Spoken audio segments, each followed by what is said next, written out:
pessoal e falar. Então, deixa eu apresentar esse povo. Olha, quero apresentar, em primeiro lugar, o meu querido amigo Jaime Muraovski. Ele é um professor famosíssimo de pediatria, respeitadíssimo no Brasil, autor de vários livros de pediatria. Eu até brinquei na vez passada aqui, falando que quando alguém se apresentar como pediatra, você pergunta para ele se você tiver dúvida, você conhece o Jaime Muraovski? Se ele falar assim, ah, não, então não é pediatra, porque todo pediatra sabe quem é o Jaime, né? Não é, Teixeira? É verdade. Ele é um pediatra realmente que participa muitíssimo da vida pediátrica brasileira, e eu tenho muita alegria de ter você hoje aqui, Jaime. Muito obrigado pela sua presença. O outro que está aqui com a gente é o Teixeira, o Roberto Teixeira Mendes. O Teixeira é um personagem da Unicamp, fez graduação com a gente, fez residência, fez pós-graduação, virou professor da pediatria, virou vice-diretor da faculdade, não foi diretor porque não quis, né? Foi chefe do departamento muitas vezes e é uma pessoa que eu respeito muitíssimo, é um pediatra que trabalha ao mesmo tempo com a criança e com a comunidade, é um grande defensor do SUS, trabalha em posto de saúde. Então, eu acho que são duas pessoas que representam realmente a pediatria brasileira mais lutadora e que se preocupa com o ser humano, e eu vou ficar muito feliz. O Jaime, ele fez uma proposta de um tema muito interessante, que é, colocou o tema como sendo a epidemia de 1918, né? Nós aprendemos alguma coisa agora para essa epidemia de agora? Ele vai absorver esse tema e vai falar genericamente sobre isso. E o Teixeira me pediu para falar principalmente da importância do SUS, o significado dele diante da pandemia, a importância dele para a atenção pediátrica, e a gente vai no meio colocar algumas questões. Eu vou provocar eles um pouquinho, como vocês sabem que eu sempre faço, pedindo a opinião deles em temas assim controversos e que vamos falar um pouquinho o que eles acham de volta ou não volta à aula, vamos reabrir a sociedade, e vamos ouvir a opinião deles, importante. Nós vamos começar, então, ouvindo o professor Jaime Muraovski. Muito obrigado pela sua presença, Jaime. A palavra é sua. Você pode começar falando, contando para a gente qual é a sua opinião. Fala, eu espero que o som esteja bom. Você está ouvindo bem? Eu estou ouvindo. Então, está ótimo. Nós estamos te ouvindo também. Pode começar. Bom, boa noite. O Martins geralmente exagera nos elogios, né? Mas eu queria, de início, fazer um pequeno esclarecimento para os que estão assistindo. Quando vocês estranharem, talvez, um pouquinho a direção do meu olhar, é que eu tenho aqui um roteiro resumido e, de vez em quando, vou dar uma olhada para ter uma orientação e, principalmente, para não fugir do tempo que Martins nos doou. Mas falar no Martins, que a gente tem uma ligação muito forte, enquanto eu estava ouvindo o professor Martins fazendo a introdução desse live, me bateu uma lembrança. A lembrança de uma frase que eu costumava repetir antigamente, quando era jovem, né? Um pouquinho era para fazer graça, mas, na verdade, tinha um conteúdo filosófico. Eu dizia, a vida e o futebol são cheios de surpresas. E, como vocês já viram, eu gosto do futebol, mas eu gosto principalmente da parte filosófica. O futebol é uma coisa diferente de todos os outros esportes, mas isso deixa para lá. Mas lembra que nós dois torcemos para o Santos, né? Somos santistas, né? Lógico. Mas, então, já que você falou nisso, rapidamente, eu nasci no Ipiranga, no bairro do Ipiranga, em São Paulo, e eu era torcedor do Clube Atlético Ipiranga. Um time, assim, pobre, mas era muito bom.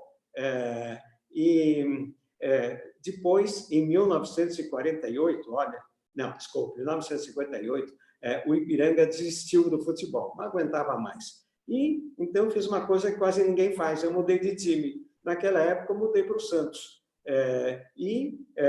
O Ipiranga nunca foi campeão e o Santos foi 10 anos seguidos campeão quando eu comecei a torcer. Bom, deixa para lá. Eu mudei de time também. Eu dizia que a vida tinha muita surpresa parecida com o futebol. Mas, com o decorrer do tempo, eu fui percebendo. e mais do que percebendo, foi me convencendo que a vida supera, e supera de muito, as surpresas do futebol. Mas, quando eu digo isso, faltava para mim uma prova. Eu sou exigente nesse sentido. Mas agora significa, neste ano, nós temos essa prova. A prova que a vida realmente tem muitas surpresas. Todo mundo já sabe que eu estou me referindo à pandemia pelo coronavírus. Então, esta pandemia foi um fenômeno totalmente inesperado. Começou sem aviso, começou de repente, e depois foi se espalhando com uma rapidez absolutamente fora do comum. É lógico que tem muitos aspectos que a gente podia falar dessa pandemia, mas um aspecto que me chama a atenção, um pequeno aspecto que me chama a atenção, é que ninguém previu. Ninguém previu. Nem aqueles simples astrólogos, nem os mais sofisticados dos cientistas. Então, vem a pergunta, por que ninguém previu? Ninguém previu porque não havia precedente. Quando existe precedente, fica mais fácil. Por exemplo, todos os anos, na época do outono, começo do inverno, a gente sabe, baseado nos precedentes dos anos anteriores, que vai haver um surto de gripe. Às vezes maior, às vezes menor, mas sempre tem um surto de gripe. E, aliás, é uma boa época, então, para a gente tomar uma vacina contra a gripe. Mas eu disse que não havia precedente. Para essa pandemia de coronavírus, não havia precedente. Mas, pensando um pouco, será que não havia mesmo? Se a gente fizer um retorno na história da humanidade, nós vamos verificar uma coisa que aconteceu há um século atrás e que pode servir de precedente para o que está acontecendo hoje. Eu estou me referindo à gripe espanhola. É interessante, quando a gente tem conversas informais com amigos, a gente quer dizer uma coisa que aconteceu há muito tempo, a gente diz, isso faz um século. Mas, nesse caso, curiosamente, é exatamente um século. Porque isso aconteceu em 1919, 1920, e fazem, portanto, exatamente 100 anos. Mas por que eu estou falando da gripe espanhola, que aconteceu há 100 anos atrás? Porque, como eu disse, ela serve de precedente. E os precedentes, quando a gente estuda com cuidado, a gente aprende lições, tira lições, naturalmente elas devem ser atualizadas e evita também evitar erros que nós fizemos no passado. Então, agora, eu quero, porque muitos de vocês são jovens, já todos ouviram falar na gripe espanhola, mas muitos não sabem exatamente o que foi. Então, tem um vírus, vou falar desse vírus, então temos um vídeo que fala do que foi a gripe espanhola, é um vídeo curto, simples, mas muito interessante, que me foi cedido pelo colega Mário Santoro e que eu gostaria agora de apresentar para vocês.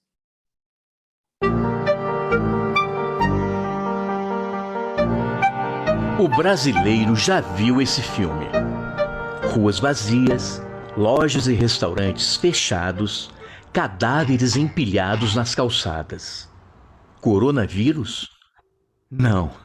Gripe espanhola. A pandemia que matou mais de 50 milhões de pessoas no mundo inteiro há pouco mais de 100 anos. Em 1918, a Primeira Grande Guerra Mundial estava acabando, deixando um saldo de mais de 5 milhões de mortos. Mas algo muito pior estava a caminho. A gripe espanhola, na verdade, não nasce na Espanha. Os primeiros casos surgem em alojamentos militares nos Estados Unidos e numa base inglesa na França. Mas como a imprensa dos países em guerra estava sob censura, a notícia da pandemia começa a aparecer mesmo nos jornais da Espanha, que não participava da guerra. A gripe, causada pelo vírus influenza H1N1, se alastra rapidamente pelo mundo e em setembro de 1918 chega ao Brasil a bordo do navio inglês Demerara. Mas é claro que existem teorias da conspiração que dizem o contrário. Foram os alemães que engarrafaram o vírus e jogaram nas praias brasileiras. De uma hora para outra, milhares de pessoas infectadas começam a morrer. Carlos Seidel, uma espécie de ministro da saúde daquela época, não dá muita bola e diz que a espanhola é apenas uma gripezinha de caráter benigno. Ele não decreta quarentena e ainda propõe censurar a imprensa brasileira, que leva pânico à população.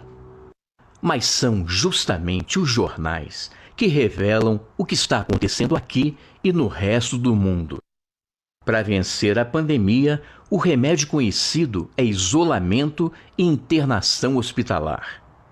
Como não há hospitais públicos no Brasil, o desespero é geral. As pessoas procuram as delegacias e as farmácias em busca de orientação. Vende-se de tudo: água tônica de quinino, elixir milagroso, sabonete. Quem não tem dinheiro faz uma mistura de cachaça, mel e limão que passa a ser conhecida como caipirinha. Até automóvel é anunciado como forma de evitar a gripe, fugindo das aglomerações dos transportes públicos. Mas nada disso adianta. Em apenas um dia, a cidade do Rio de Janeiro contabiliza 920 mortos. Faltam coveiros e os corpos apodrecem nas ruas. Por isso mesmo, a polícia tira à força pessoas de dentro de casa para ajudarem nos enterros, que eram feitos sem velório e muitas vezes em plena madrugada. Pressionado, o governo coloca o renomado cientista Carlos Chagas, que havia trabalhado com Oswaldo Cruz, no comando da saúde pública. Ele cria 5 hospitais improvisados e mais de 20 postos de atendimento. Distribui cartilhas e panfletos com recomendações de higiene e isolamento. Lave as mãos constantemente, se da gripe quer livrar-se. Arranje um jeito e disfarce, evite o aperto de mão. Mas se vexado consente, lave as mãos frequentemente com bastante água e sabão. Aos poucos, as medidas começam a dar certo e tudo passa, inclusive a crise na educação, já que os estudantes que haviam perdido 2 meses de aulas passam de ano automaticamente. Rodrigues Alves, o recém-eleito presidente da República, é mais uma vítima da gripe, que mata cerca de 35 mil brasileiros. Só então, a saúde pública começa a ser levada a sério no Brasil, o que levaria à criação de um ministério em 1930. Como diria o pensador Edmund Burke, o povo que não conhece sua história está condenado a repeti-la.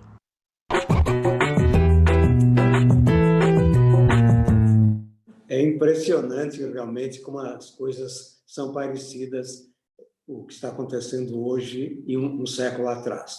Mas as autoridades da época elaboraram um cartaz que foi colado nas paredes dos lugares públicos e que eu gostaria de mostrar para vocês agora também. Albert?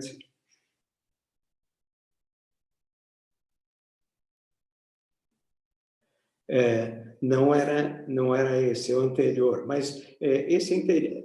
os conselhos ao povo, exatamente. Vejam, 1918. Evitar aglomerações, fazer visitas, tomar cuidados higiênicos, evitar fadiga, excesso de exercício físico e, nos primeiros sintomas, a vir para a cama, pois o repouso auxilia e até cura e afasta as complicações. Também não deve receber absolutamente nenhuma visita. Evitar as causas do resfriamento e as pessoas idosas devem aplicar-se com mais rigor ainda com todos esses cuidados. Vejam que é exatamente o que se diz agora. Eu pulei, de propósito, um pedacinho. Volta um pouquinho aí, Albert. Como eu disse, eu pulei de propósito um pedacinho que diz que, como remédio, ele indica o quinino, inclusive dá as doses. De preferência, deve ser tomado junto com as refeições. Na mesma época, agora volta, Albert, um outro cartaz mostra uma outra coisa que também é comum, né? Aquela tentativa de a gente sempre tem gente que quer tirar vantagem econômica em qualquer situação ruim para a população. Então, aqui tem uma propaganda de um remédio homeopático, o nome até que bem bolado, hein? Gripina. Então, como disse, tem objetivo comercial. Então, eu gostaria de chamar atenção para dois pontos nesses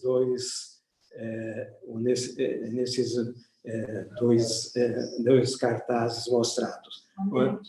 O primeiro, em que dizia que o quinino era um bom remédio e agora um remédio homeopático. Isso lembra mais ou menos o que está acontecendo agora, vocês devem estar pensando também nisso. Mas nosso objetivo é falar mais da pandemia atual. O Albert, o outro... Bom, então, agora vamos falar dos dias de hoje, a pandemia que parou o mundo. Então, eu disse que a gente tem que tirar lições e evitar os erros e ter agora algumas normas que sejam úteis nos dias de hoje. Então, é isso que eu vou apresentar agora, os conhecimentos básicos que são atualizados. Duas coisas que eu gostaria de dizer. A primeira, que eu vou focar crianças, que era o objetivo desse nosso encontro. É interessante que tem se falado pouco de crianças na atual pandemia. Então, nós vamos focar um pouquinho mais as crianças. Mas outra coisa importante que eu quero dizer é que o que eu vou mostrar agora, eu vou fazer assim na forma de perguntas e respostas bem rápidas, concisas, não é a minha opinião. E todos nós sabemos que hoje está cheio de gente dando a sua opinião ou dando a sua interpretação de algumas pesquisas, geralmente pesquisas sem nenhum ou de pouco valor científico. Então, se não é a minha opinião, onde que eu me baseei? Eu me baseei principalmente num programa internacional de altíssimo nível, chama Up to Date. Nesse programa, todas as doenças são atualizadas constantemente. Cada doença tem um ou mais especialistas que são responsáveis e eles vão atualizando. E uma coisa interessante que eu nunca vi é que tem a data em que foi atualizado. Isso geralmente não tem nenhum mês. Bom, esse é um programa internacional, então eu quis completar com programas brasileiros. Então, nós temos a Anvisa e temos a Associação Brasileira de Infectologia, dando as suas instruções para como agir nessa pandemia. Então, agora vamos fazer isso que nós dissemos. Primeiro, o que é a doença? Essa doença por coronavírus. Primeiro, uma doença infecciosa. Ela é causada por um vírus. Esse vírus é o coronavírus. E ela é principalmente inflamatória. Quer dizer, existe um processo inflamatório em vários órgãos, principalmente nas vias respiratórias, isto é, nos pulmões, e se manifesta como uma pandemia. Então, agora as perguntas em relação às crianças. Primeiro, criança pega a doença? Sim, a doença pega, mas curiosamente menos que os adultos. Segundo, como é que a criança pega? Pega de outra criança? Olha, não, geralmente pega de adulto. E é muito comum pegar no próprio lar, onde alguém da família, alguém que costuma visitar a casa, está doente. Por isso, se recomenda que as crianças também usem máscara. Isso geralmente vale a partir dos 2 anos. Criança menor do que 2 anos tem dificuldade em se adaptar, mas a partir dos 2 anos já pode usar. Agora, em que idade ocorre? Criança tem uma faixa etária longa, né? Então, em que idade ocorre, principalmente nas crianças, essa doença por coronavírus? Geralmente ocorre na idade escolar, quer dizer, 7 anos ou um pouco mais de 7 anos. Mas também pode pegar adolescente, isso é, a partir dos 10 anos de idade. Menos, quer dizer, menor quantidade, a gente pode encontrar, embora, como disse, não é zero, é apenas menos, em crianças pequenas. Crianças pequenas, eu me refiro em crianças geralmente até 3 anos de idade. Quando se deve suspeitar que uma criança está com a doença?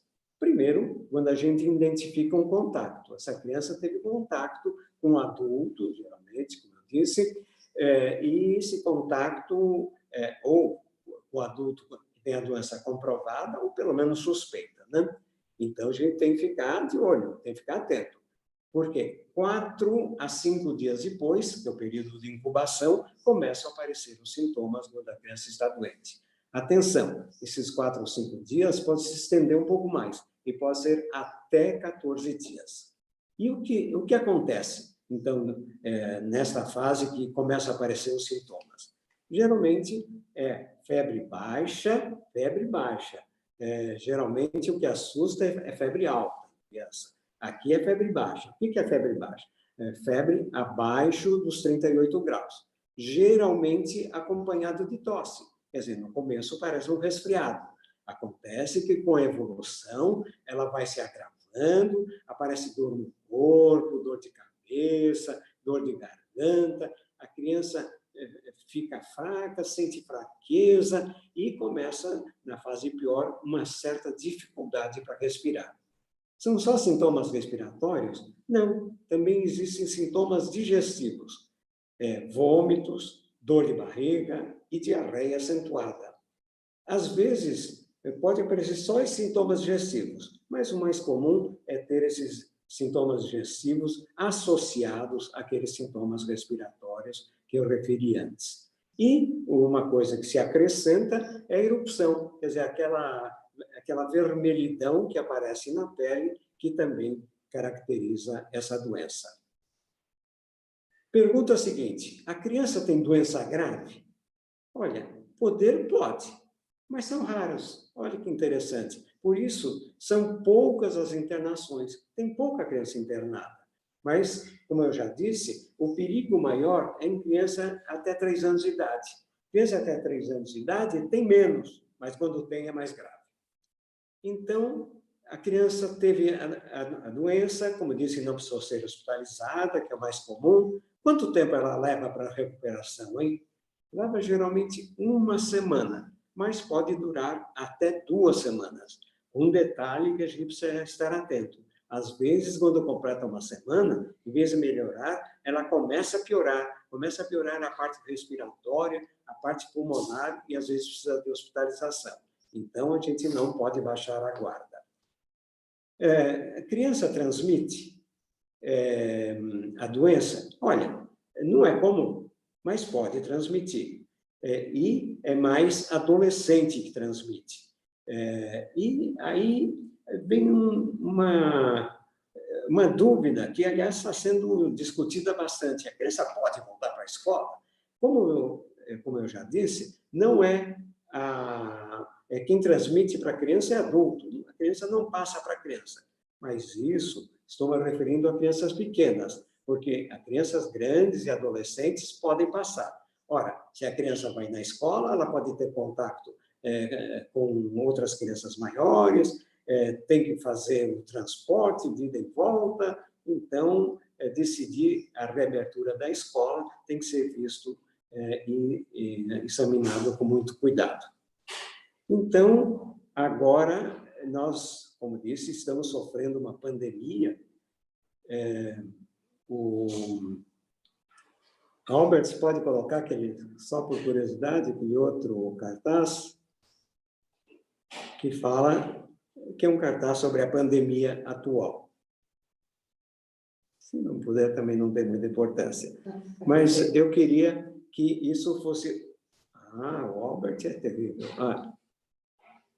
Então, aqui falam das pandemias, que é muito além do Covid-19. Quer dizer, tem uma série de coisas que a gente tem que se preocupar, principalmente com as condições socioeconômicas das pessoas que estão sujeitas a essa doença. Mas, então, para terminar, eu queria... Aliás, na verdade, eu nem quereria, viu? Porque a parte mais difícil, que é falar sobre remédios. Mas eu acho que é um assunto que a maioria das pessoas estão pensando e ficando preocupadas. Pode tirar, Albert. Então, vou começar falando uns remédios mais fáceis de falar. Um é, surpreendentemente, a vitamina D.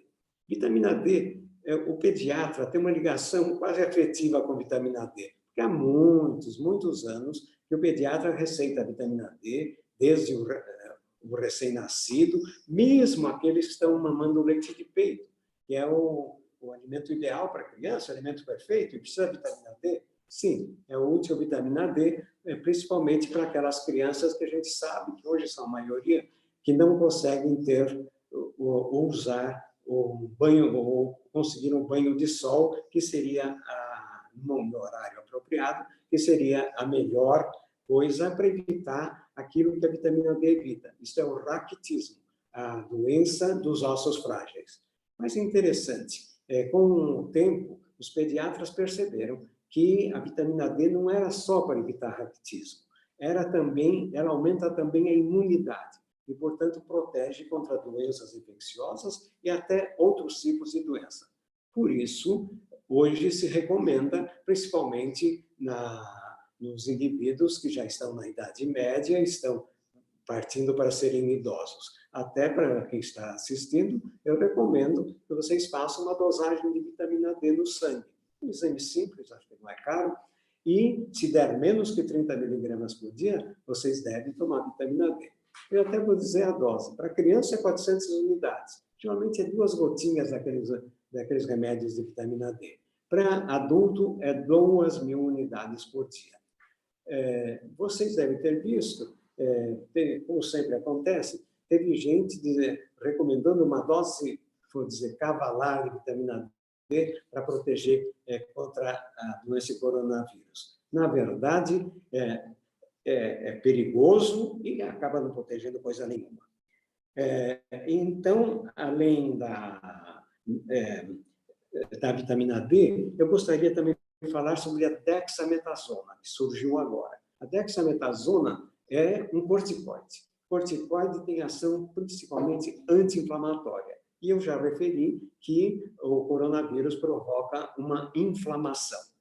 Bom, agora, vitamina D, eu já dei a receita, vocês podem usar. Agora, dexametasona, não. Dexametasona é um remédio perigoso, ele não deve ser usado fora da hora, porque quando ainda não tem inflamação, ele pode diminuir a imunidade e não previne a inflamação.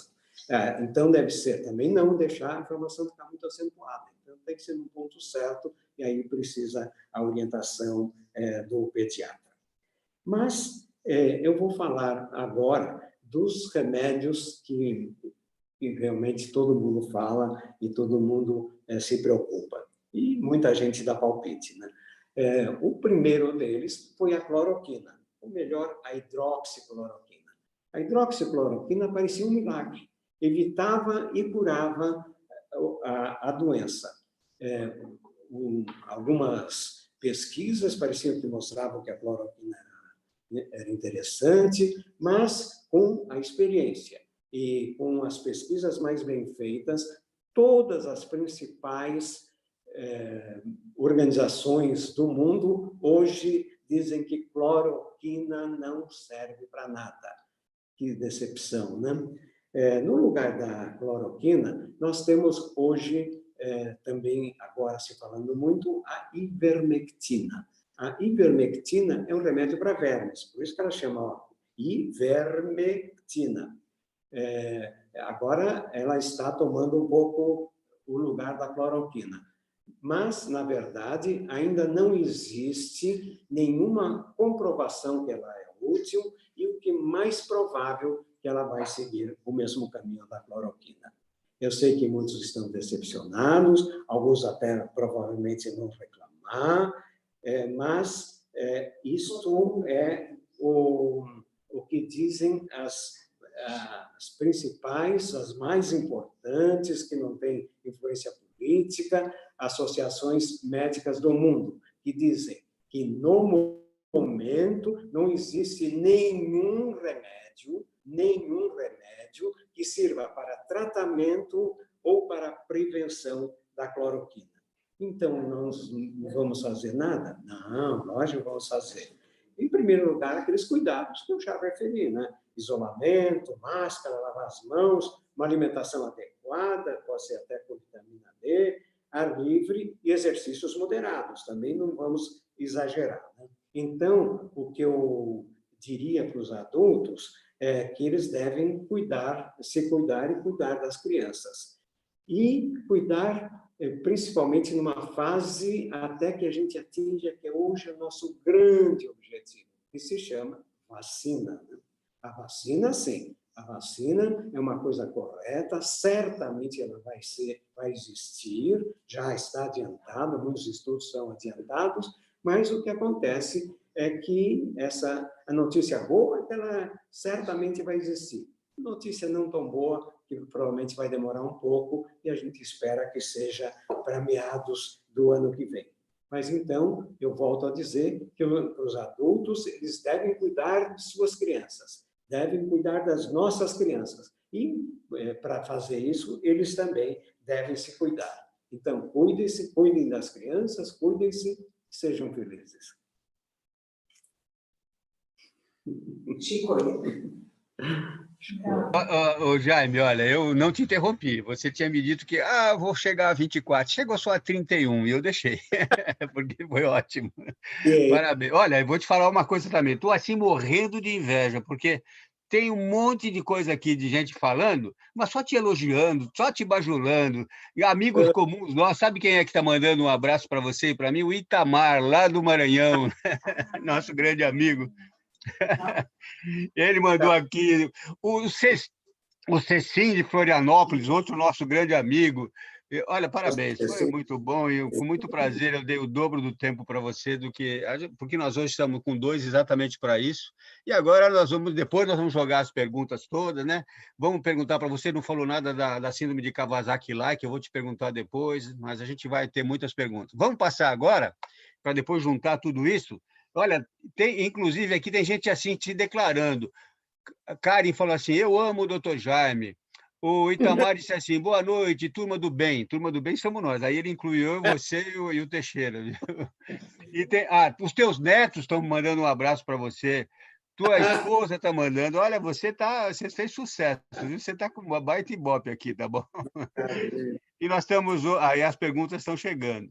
Obrigado, Jaime. Vamos ouvir agora o Teixeira, que é um grande amigo também, uma pessoa que eu também respeito muito e que seguramente vai entrar numa linha muito parecida com essa nossa. Quem que está aparecendo nesse cantinho aqui? É outra pessoa que eu não conheço. Mas então é o seguinte, Teixeira, como eu fui democrático com o Jaime, você tem 25 minutos, tá bom? Grande abraço para você. Manda bala. Abraço para você também. Eu não sei se eu vou ver a minha tela inteira, não sei como é que está o... Tá bom, se você quiser, é só cutucar que você aparece a tela inteira. Eu vou ver se eu abro para você, espera aí. Não, você não consegue. Não, aqui não, tá bom. Tá ótimo. Pode falar. Todo mundo vai te ver de tela inteira. Você que se vai ver nos quadradinhos, nós 3 juntos. Pode falar. Eu tenho que botar a minha apresentação, mas primeiro, lógico, agradecer o convite seu, né, e da Sociedade de Medicina e Cirurgia, essa honra de poder participar de um evento na companhia do professor Jaime. O professor Jaime, com certeza, não me conhece, passo a começar a me conhecer pessoalmente hoje, mas todos nós pediatras conhecemos. Eu não estou fazendo falsos elogios, não vou falar da carreira dele, mas eu vou falar de 2 coisas que, para as pessoas imaginarem a importância que ele pode ter para a minha geração de pediatra. Ele tem um livro, né, sobre condutas pediátricas, que foi o primeiro livro desse jeito que ele fez aí, perguntas e respostas, que tinham algoritmos, né, de atendimento, principalmente em pronto atendimento, que era uma bíblia, né? Todo mundo tinha. Antes desse Black Book, antes do Google, antes de tudo, era o professor Jaime, que inventou essa forma rápida, né, de perseguir decisões, mesmo sem um diagnóstico firmado. Isso é uma coisa excepcional. E, no segundo momento, quando surge aqui o soro de reidratação oral, esse novo, né, desenvolvido pela OMS, em que ele, já como um grande gastroenterologista, jogou todo o seu peso, né, e responsabilidade, reconhecimento na implantação dessa terapia de reidratação oral no Brasil, que mudou a história da pediatria e da vida de muitas crianças, né? Isso aí, um dia a gente pode contar essas histórias com mais detalhe, mas só por essas duas coisas, professor, muito obrigado. O senhor resolveu muitas coisas para mim e para muitas crianças nessa distância que o senhor estava aí. Muito obrigado. Bom, eu não sei como é que eu faço para compartilhar aqui o Albert tem que me dizer como é que eu entro. Pode clicar em compartilhar tela ou share screen. Compartilhar tela. Compartilhar tela está aqui. Isso, escolhe o PowerPoint. Mas eu não estou vendo o PowerPoint aqui. O senhor abriu o PowerPoint? Eu abri. Vamos ver. Apareceu uma caixinha de compartilhar tela e tem várias janelas. Vamos ver aqui. Ou o senhor pode compartilhar a área de trabalho e depois o senhor só coloca o PowerPoint na área de trabalho. Vamos ver se Pensei que vocês tinham treinado isso aí antes. Não, eu cheguei tarde no treino. Porque sempre algumas pessoas confundem, né? Mas o Albert ajudou bastante o Jaime. Não sei se ele pode te orientar aí. Conseguiu, Teixeira? Você tem uma telinha chamada compartilhar tela ali na frente. Está funcionando. E vocês estão vendo a minha apresentação? Isso, estou vendo o seu PowerPoint. É só dar play. É só você ir clicando que ele vai mudando. Ah, entendi. Agora foi. Pronto. Está aparecendo aí? Isso. Vamos lá, agora deu. Minha fala, que eu sugeri ao Martins, interessante como complementa a fala do professor Jaime, eu acho que é uma coisa que a oportunidade que a gente tem de refletir sobre as coisas, né? E poder organizar as ideias para as pessoas que estão nos escutando, porque cada um pensa aspectos. O professor Jaime juntou esse aspecto da pandemia do passado e o atual, né? E eu pensei na relação entre o SUS e a pandemia na assistência à criança. Então, por onde que eu andei, né? Tem dois aspectos que eu acho que a gente pode sempre tratá-los, embora seja uma coisa só, a pandemia, mas ela tem dois aspectos que podem ser pensados de modos e conceitos diferentes para nos ajudar a pensar no que fazer. Um deles são os fenômenos vinculados ao vírus, e que seriam, então, a infecção pelo vírus, o adoecimento, né? O desenvolvimento de formas graves, isso são coisas do vírus, né? E os fenômenos relacionados ao comportamento que decorre da nossa tentativa de reduzir risco de transmissão, essa é uma atitude humana, não tem nada a ver com o vírus, né? E o risco da infecção, quer dizer, então, a gente tem as coisas que são próprias do vírus, né? Que são infecção, adoecimento, e tem as coisas que nós fazemos para tentar contornar esses riscos. Muito bem. Então, a pandemia, do ponto de vista do vírus, né? O como ela afeta os indivíduos? Primeiro, tem uma porcentagem que não se infecta, a gente não sabe por quê. Um dia nós vamos saber, tem gente que não infecta de nenhum. Eu me lembro do professor Tobar, quando falava da tuberculose, ele falava assim, tuberculose não é para quem quer, é para quem pode. É só quem pode que tem, não é qualquer um. Então, esse vírus é a mesma coisa. Tem gente que não infecta. Tem uma boa parte das pessoas que se infecta e não adoece. Tem uma parte que a gente não sabe muito bem qual é, né? Já que não temos os levantamentos todos que deveria ter. 20%, 30% adoece, né? Uma forma leve ou mais grave. 10% a 20%, então, desenvolve formas graves, dos quais, né, 5% a 10% evoluem para óbito.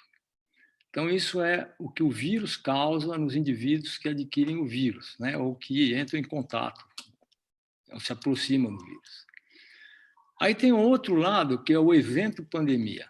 O evento pandemia, ele vem, então, da necessidade da redução dos riscos e afeta a vida de todo mundo.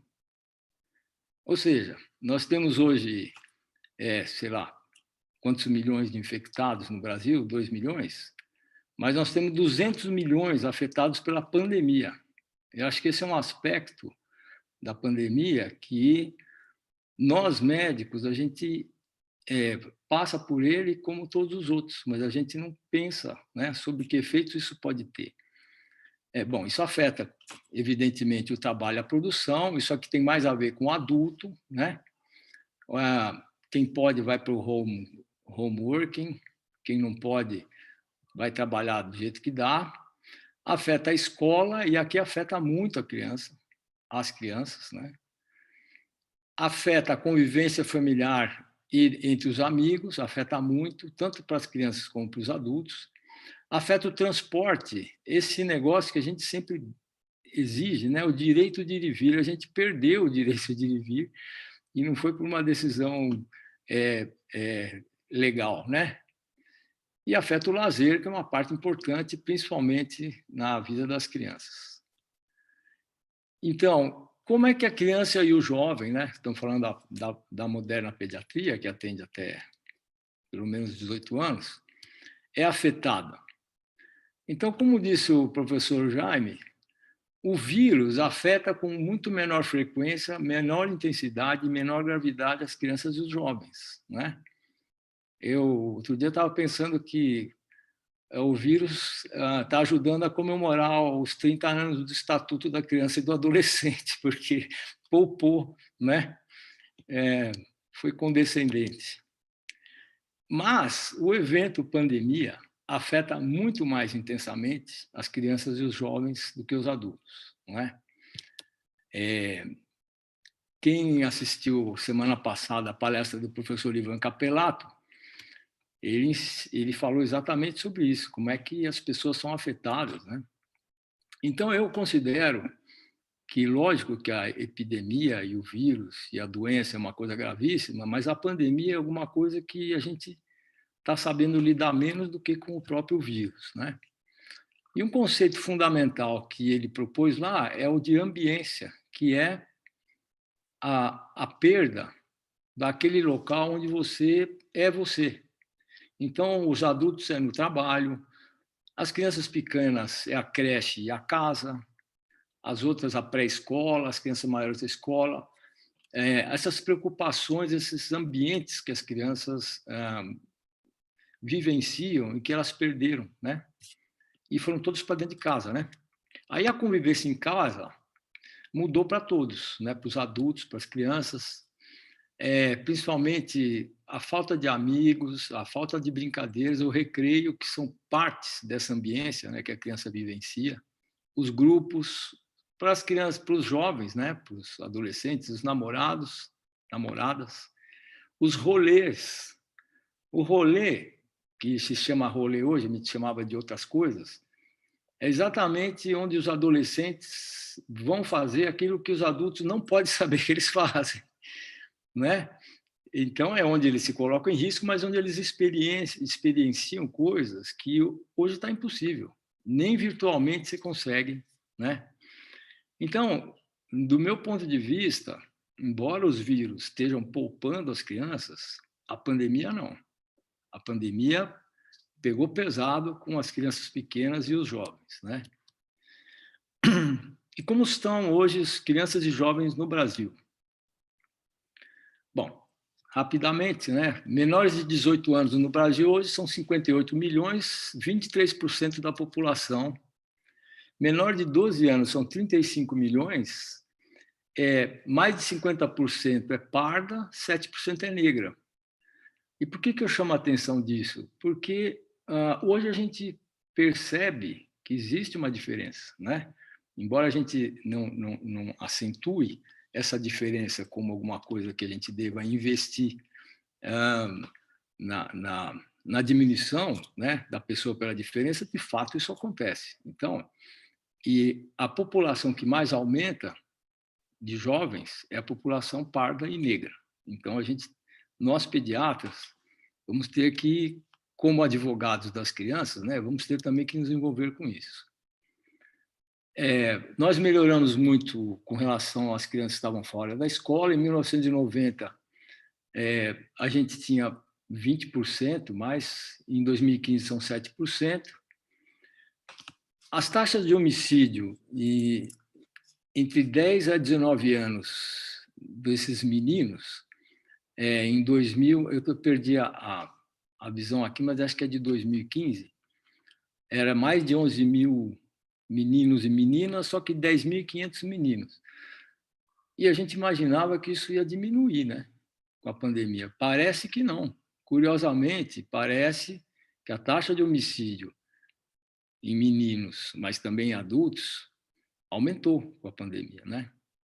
Um outro fenômeno, que aqui nós já estamos chegando mais perto da relação SUS com criança e jovem, gravidez na adolescência, embora venha reduzindo no Brasil, nós temos hoje, entre as meninas menores de 20 anos, 62 grávidas para cada 1.000 adolescentes por ano. Isso significa 430 mil bebês por ano. Mais da metade das gestações no Brasil são em menores de 20 anos, né? Isso é maior que muitos países da própria América Latina. Essa é uma questão que afeta a vida e a gente não sabe como que a pandemia pode afetar isso também. E o HIV, entre os jovens de 15 a 19 anos, nos últimos anos, né, 2010 para 2015, aumentou 54%. Isso é uma falha. Não é só uma falha do SUS, mas é uma falha da capacidade que a gente tem de influenciar comportamentos entre os jovens, né? Esse pessoal não conheceu, né, a gravidade do HIV pré-tratamentos.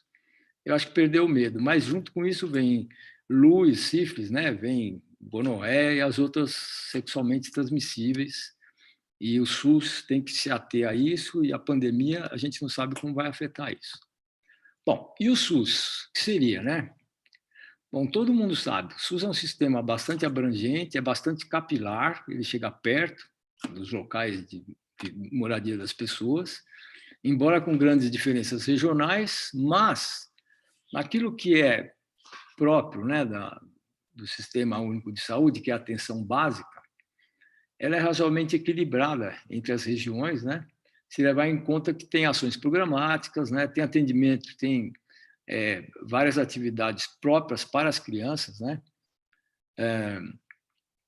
Então, é disso que nós vamos falar quando eu estiver falando de criança e pandemia. E os pronto-atendimentos, sim, todos os lugares têm pronto-atendimento, retaguarda, etc., mas as diferenças aí regionais são muito maiores, né? Então, falando da atenção básica, a evolução foi de 2007, a gente tinha 24 mil equipes que atendiam 80 milhões de habitantes, isso dava 42% da população na época. Em 2019, a gente tinha 51 mil equipes que atendem 150 milhões de pessoas. Quer dizer, essas 150 milhões de pessoas estão adscritas, elas estão registradas, né? Elas são atendidas. é 75% da população. E com relação às crianças, o que nós temos na atenção básica e no programa de saúde da família? O que é próprio, né? Se a gente lembrar, e vocês vão lembrar mais do que eu, porque viveram isso antes e por mais tempo que eu, nós tínhamos os postos de puericultura, eu conheci. Campinas, quando eu comecei a frequentar serviço de saúde, no quarto ano da faculdade, nós tínhamos 3 postos de saúde em Campinas, 3. Os 3 postos estaduais, né? E em 1978, o prefeito da época lá, Francisco Amaral, e o secretário da Saúde, Sebastião de Moraes, abriram 25. Um grande passo, né? E nesses centros de saúde, até hoje, a atenção básica é caracterizada principalmente pelo quê? Pelo pré-natal. Os obstetras não gostam que a gente fale isso, mas o pré-natal é muito mais uma ação em prol da criança do que da mãe. Lógico que tem que cuidar da mãe para a criança nascer bem, mas o pré-natal é uma garantia, né, do parto da criança saudável, sem prematuridade, etc. A puericultura, a vacinação.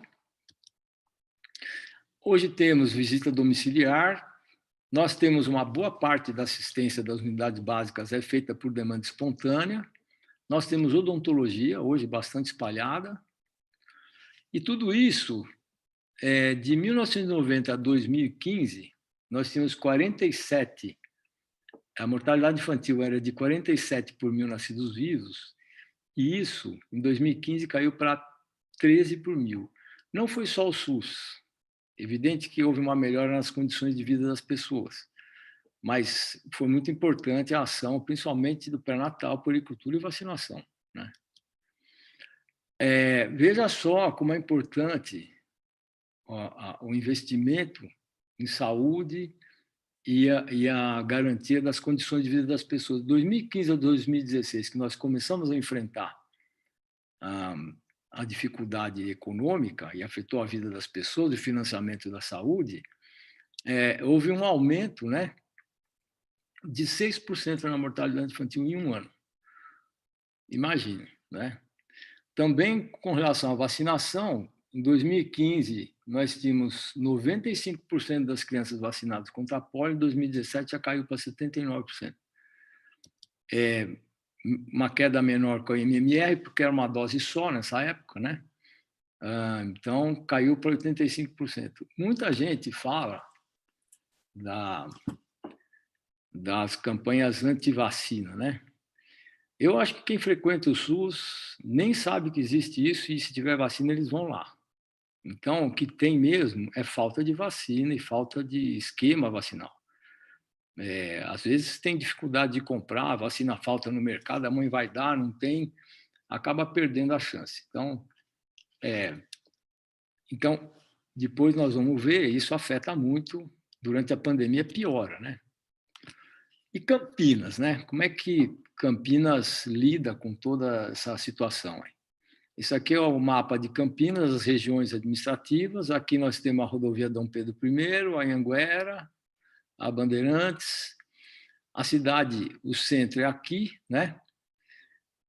A Anhanguera define uma mudança de padrão, né, de moradia e de vulnerabilidade já entre a Anhanguera e a Bandeirantes, e daqui para cá, na Bandeirantes, que nós temos ao redor de 300.000 pessoas, fica a população mais vulnerável, né?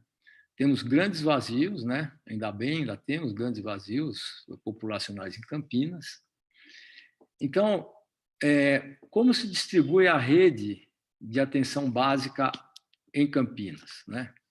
São mais de 60 unidades básicas de saúde e elas se distribuem exatamente como a população necessitaria. Então, a gente pode dizer que Campinas desenvolveu a sua atenção básica indo atrás das pessoas que realmente precisavam. Então, nós somos um município privilegiado na estratégia, né? Na quantidade de unidades de saúde e também nas retaguardas, etc. E aqui, a distribuição dos casos confirmados de Covid em Campinas. distribuição por região. Então, vocês veem, a região central teve muitos casos, começou por aqui. Nós não temos mais praticamente nenhuma região onde não tenha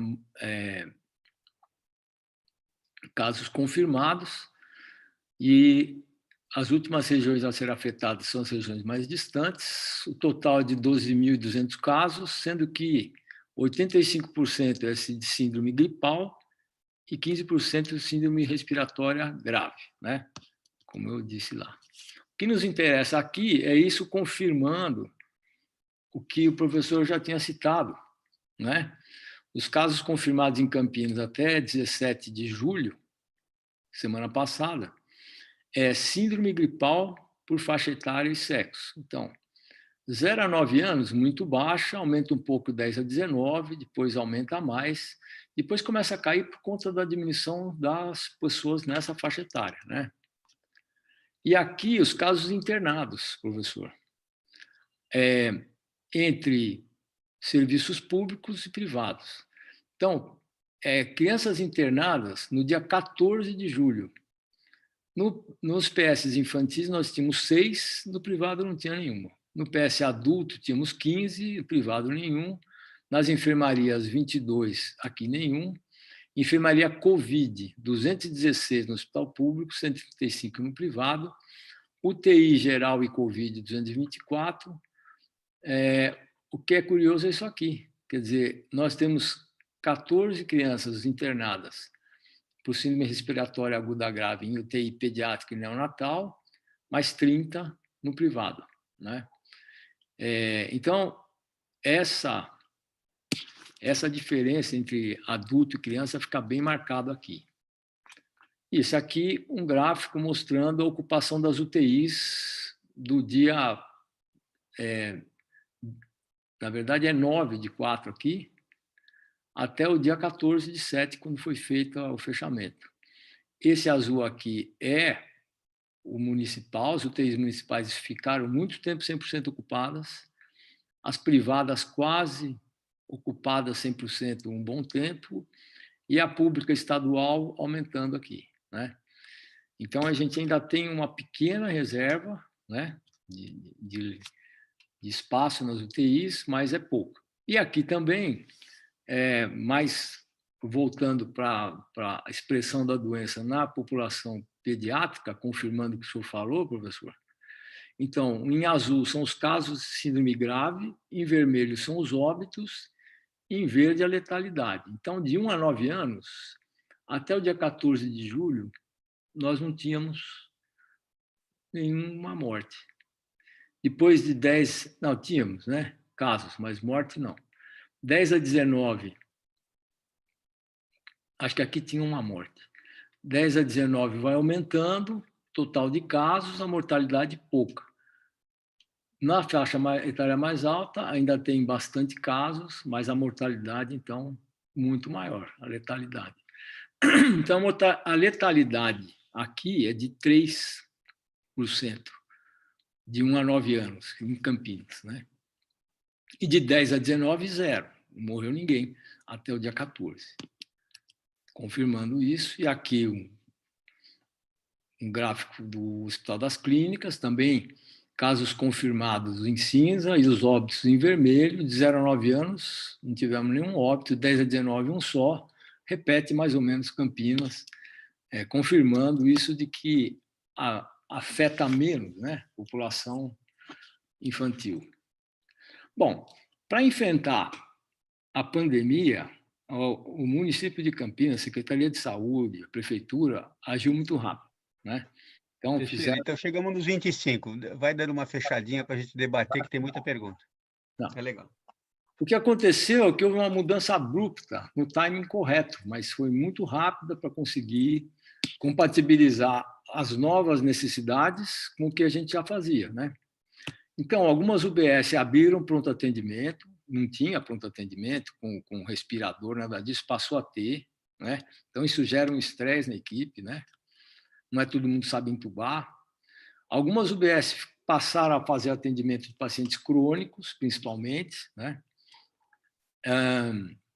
Houve suspensão dos agendamentos em todas as unidades, então isso é uma perda durante a pandemia, tanto para criança como para adulto, mas foram mantidos, em alguma medida, o pré-natal, evidente, a vacina foi mantida e alguma atividade de puericultura, principalmente para os recém-nascidos, que precisariam de pelo menos uma primeira consulta, né?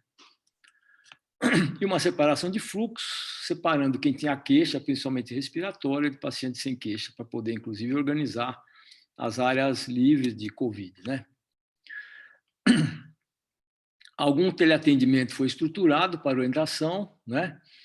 Mas as unidades que faziam o teleatendimento nem sempre tinham os prontuários dos pacientes, isso deu também uma desassistência.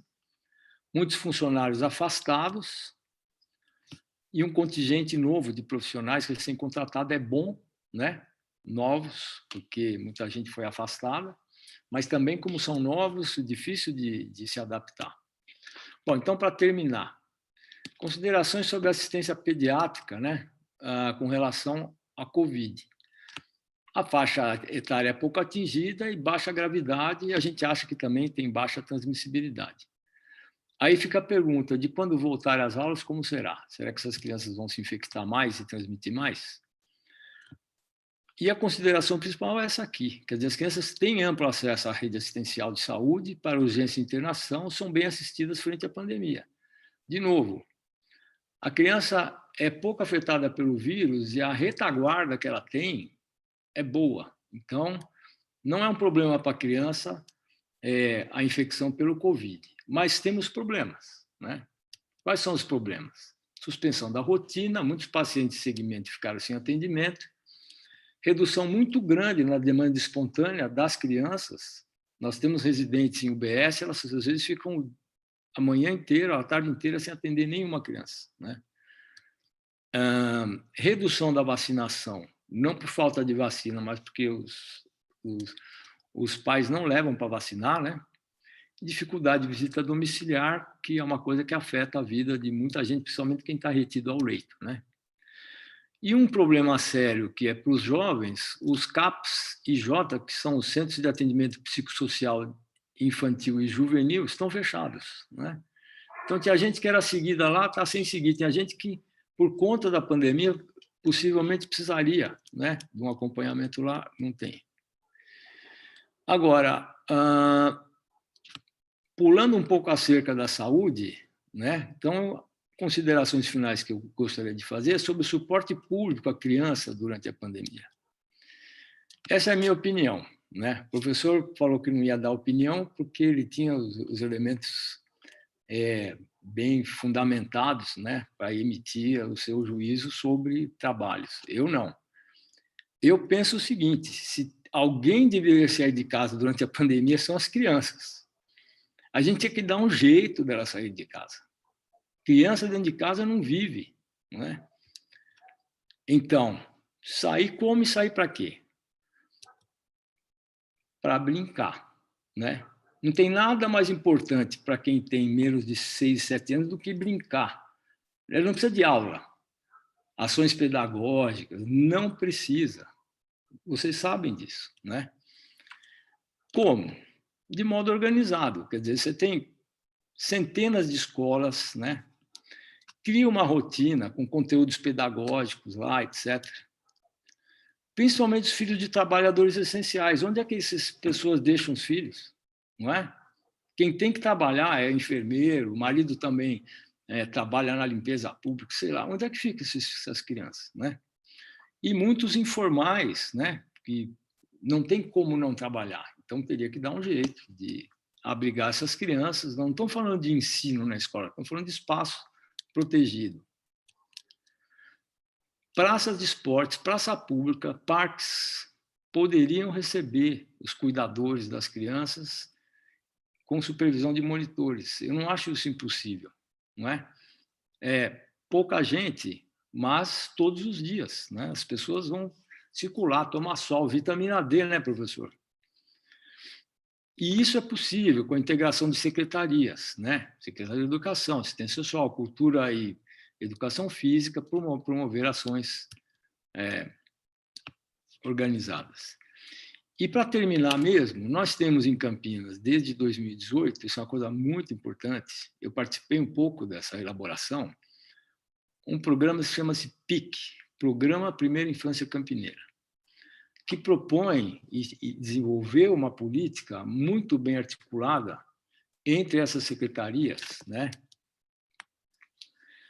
para atender exatamente essa quantidade de crianças, né? Nós temos 85 mil crianças menores de 6 anos e a fase mais importante de desenvolvimento. Então, esse programa ele propõe exatamente isso, uma articulação entre essas secretarias para promover o desenvolvimento. Eu acho que faltou isso na pandemia.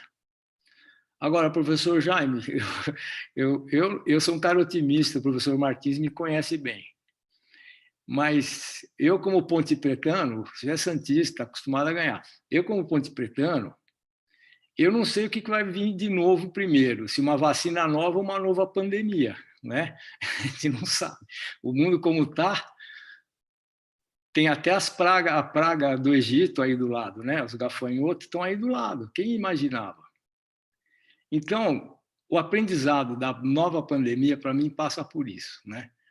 A gente, se o vírus está protegendo as crianças, nós não estamos ajudando elas. Eu acho que isso era uma coisa que é possível e criatividade todo mundo tem. Então, para terminar, esse é o Primeira Infância Campineira. É um programa que as pessoas deveriam conhecer, muito bem elaborado e muito factível. Professor, era isso. Muito obrigado e desculpa se eu passei do tempo. Bom, Teixeira, você e o Jaime, eu me felicito, porque essa é a quinta live que eu modelo, eu participei de umas 8 também, né? E sempre algumas com convidado e outras moderando, e essa daqui é a 4ª dessa série que eu fiz sobre Covid e pediatria, né? E eu vejo que as perguntas, algumas se repetem, que a gente já respondeu em outros lugares, mas acho que querem opinião.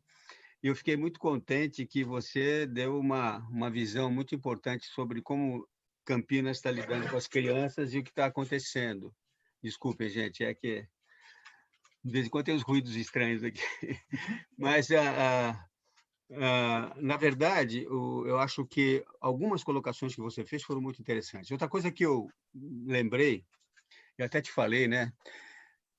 Por incrível que pareça, dia 19 de julho foi o aniversário do Teixeira, né? E é aniversário do Carlos Chagas também, né? Você tem a ideia de ser feliz aniversário junto com um gênio da pediatria, da medicina brasileira, que fez tanta coisa. Naquela epidemia de 1918, ele foi uma decisiva intervenção, ele ajudou bastante a melhorar isso. Bom, e aí eu também queria colocar que outra coisa que você esqueceu, talvez porque eu tivesse aqui moderando, você não lembrou disso, mas uma das coisas que o Jaime fez também muito importante, além do soro, além de tudo, foi uma coisa chamada aleitamento materno. Tem um outro cara que você conhece que trabalha bastante com aleitamento materno também. Aliás, o aleitamento eu recebi de você, o dele foi... Não, mas lá em Santa Catarina, eu estou falando isso porque o Jaime teve um papel fundamental na luta pelo aleitamento materno também. Lá em Santa Catarina, o Cecim, que nos ouve, Jaime, está aqui nos vendo e mandando mensagem, ele chamou a mim e o Jaime para falar lá. E o Jaime disse assim lá na fala dele, olha, o Martins foi o número 2 da luta pelo aleitamento materno, porque ele, lá em Santos, foi o número 1. Quando o Jaime pegou a departamento de pediatria lá da Faculdade de Medicina de Santos, ele bateu junto com a Keiko, com aquele pessoal maravilhoso lá, e eu comecei em Campinas e ele em Santos. E graças a Deus, essa ideia... Zé Arthur em Santos também. Então, na verdade, a gente realmente... Todo mundo, acho que participou. E o papel dessa luta dos pediatras, que tem essa visão social que vocês dois têm, que eu também tento ter, eu até de propósito fiquei muito feliz nessas 4 lives que a gente fez, a gente foi levando para essa situação que hoje vocês dois colocaram. Em todas as lives eu participo, dou minhas opiniões, respondo questões, etc. E aí eu fico muito contente de ver que as pessoas estão participando intensamente e estão vendo como é que a gente pode discutir isso de uma forma abrangente. essa coisa que você disse, Teixeira, sobre as unidades básicas de saúde terem assumido, inclusive, um papel que não é delas, né? E que tiveram que entrar no tratamento dos casos graves, é o que você falou. Me lembro que foram convocados médicos que nem sempre estavam acostumados a trabalhar em UTI, não sabiam nem entubar, etc. e tal, e que foram lá para ajudar e tal. Isso é uma coisa muito importante que Campinas fez. E outra coisa também que me deixa bastante contente, eu acho que o Jaime vai falar disso depois, é que a gente continua percebendo a grande ansiedade e a grande dificuldade das famílias, né? Ainda hoje, quando o Jaime me ligou, eu estava atendendo um casal que tem 2 gêmeos e estavam desesperados com as crianças dentro de casa trancadas. E essa ideia que você colocou no final, que eu queria debater um pouco, é sensacional. Quer dizer, como é que a gente pode trabalhar isso? Porque tem perguntas aqui que nos fizeram sobre isso. Então, eu vou fazer o seguinte, eu também quero dar algumas opiniões depois com algumas questões que foram levantadas, mas eu vou colocar perguntas para vocês dois e também quando eu puder, vou também colocar algumas coisas. Por exemplo, uma pergunta para o Jaime. Jaime, você falou bastante da vitamina D, falou da dexametasona nos casos graves, e tem a velha pergunta que também se fala muito, a pergunta é, há necessidade de suplementar com zinco e vitamina C? O que você está achando da história do zinco e da vitamina C? Depois o Teixeira pode opinar também. Olha, isso está no mesmo time da vitamina D. Embora não haja nenhuma pesquisa séria, mas são realmente produtos úteis. Ao contrário de muitos outros que estão sendo indicados, zinco e vitamina C, junto com a vitamina D, realmente podem ser úteis. Nós temos que ter a melhor qualidade de saúde. Isso ajuda na saúde. Eu também, eu tenho até preconizado isso também. Eu tenho feito vitamina D e concordo com o Jaime. Teixeira, tem alguma opinião sobre isso? Vitamina C e zinco? Não tenho, Martins. O que eu leio é que, do ponto de vista da forma de defesa, dos elementos de defesa, de organização da célula, o zinco é importante, né? Isso eu já vi. Agora, eu não sei se aumentar o zinco melhora essa função. Realmente não sei. Eu acho que contraindicado não tem, contraindicação não tem. A outra pergunta que chegou aqui para mim, que é para vocês dois e para mim também, até nós fizemos uma live especificamente sobre isso, tivemos aqui com psiquiatras, psicanalistas, fizemos uma só sobre a utilização das telas, etc. Mas uma pergunta é essa que eu gostaria de ouvir a opinião de vocês. Quais podem ser as consequências de longo prazo para o isolamento das crianças? Acho que o Teixeira, no final, falou uma coisa muito importante e ele pode repetir. O que os pais podem fazer para tentar atenuar o impacto do isolamento na vida das crianças? Na última live que nós fizemos aqui, nós trouxemos uma pedagoga, a Maibi, que, aliás, nós vamos entrevistá-la, a gente vai mandar sobre isso, e ela colocou muito bem como é que Desculpe, viu, gente? A gente está tendo um probleminha aqui com o meu cachorro. Desculpe. Então, na verdade, o que acontece é o seguinte, é que a Maibi colocou umas ideias muito interessantes a respeito do que se deve fazer com as crianças nesses isolamentos. Agora, eu queria saber o que o Jaime, você pensa, e depois eu também queria colocar algumas ideias. Jaime, como é que você vê essa questão? Por que essa pergunta é importante? Porque tem a ver também com essa grande discussão da volta ou não à escola, né? O que vai acontecer, quais os riscos reais, como é que vai ser nas escolas privadas, nas escolas públicas. Gente dizendo o seguinte, uma moça me mandou uma mensagem falando assim, olha, eu trabalho numa escola que tem quase 500 crianças, só tem 4 funcionários. Como é que eu vou controlar essas crianças? Como vai ser o recreio?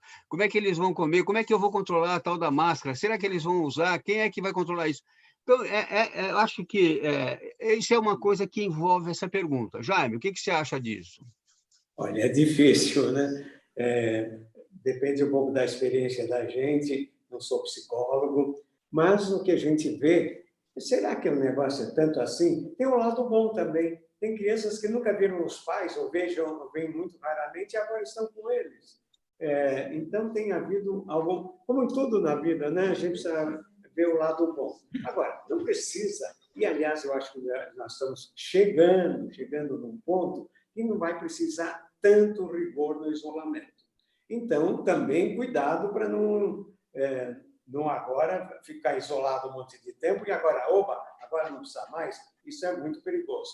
Mas, sem dúvida, sair com as crianças para passear e, eventualmente, isso no futuro próximo, principalmente ficar com outras crianças amigas, principalmente criança pequena. Quando diz criança pequena, o perigo de passar para outra criança não é grande. Adolescente já é outra história. Então, isso, aliás, até os adultos, né, têm tido casos de depressão. Então, a história é o seguinte: a gente tem cuidado sim, paranoia não. Então, vamos cuidar da melhor maneira possível e sem chegar à paranoia. Eu acho que a gente consegue, durante o tempo que ainda vamos ter, esperamos que não seja longo, que os malefícios sejam os menores possíveis. Então, eu acho que essa colocação me preocupa, porque as pessoas estão muito angustiadas. Hoje eu tive uma pessoa que eu estava vendo lá com todos os cuidados, com face shield, máscara, tal.